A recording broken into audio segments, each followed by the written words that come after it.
இந்த சேனலை நீங்கள் என்ன சப்ஸ்கிரைப் பண்ணலைன்னா சப்ஸ்கிரைப் பண்ணுங்கள். பக்கத்தில் இருக்கிற பெல் பட்டனை மறக்காமல் ப்ரெஸ் பண்ணுங்கள்.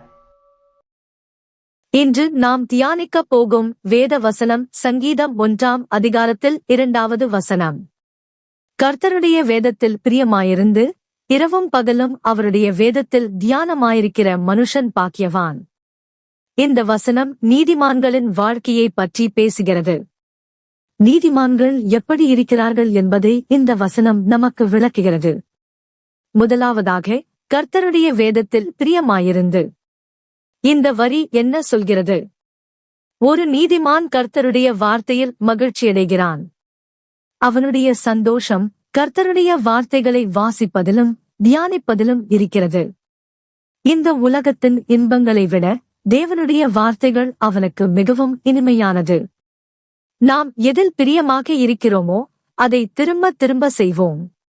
உதாரணமாக, நமக்கு பிடித்த உணவு என்றால் அதை அடிக்கடி சாப்பிடுவோம்.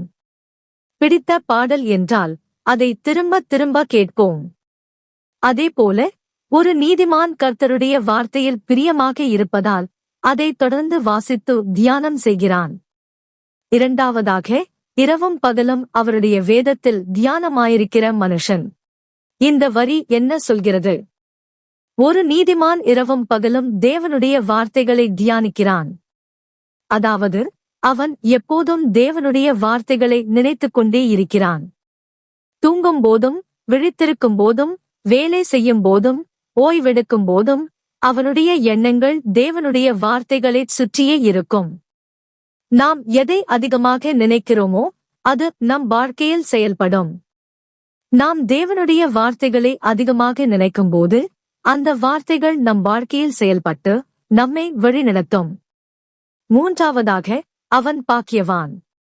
இதில் நாம் அறிவது, கர்த்தருடைய வார்த்தையில் பிரியமாக இருந்து இரவும் பகலும் அதை தியானிக்கிற மனுஷன் பாக்கியவான் என்று இந்த வசனம் சொல்கிறது. பாக்கியவான் என்றால் ஆசீர்வதிக்கப்பட்டவன், மகிழ்ச்சியானவன் என்று அர்த்தம். தேவனுடைய வார்த்தையின்படி வாழ்கிற ஒருவன் இந்த உலகத்திலும் நித்தியத்திலும் மகிழ்ச்சியாக இருப்பான்.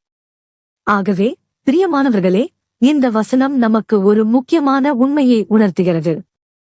நாம் கர்த்தருடைய வார்த்தையில் பிரியமாக இருக்க வேண்டும். இரவும் பகலும் அதை தியானிக்க வேண்டும்.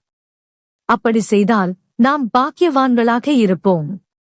எனவே, நாம் எப்போதும் தேவனுக்கு நன்றி செலுத்துவோம். அவருடைய வார்த்தைகளை நம் வாழ்க்கையில் முதன்மைப்படுத்துவோம்.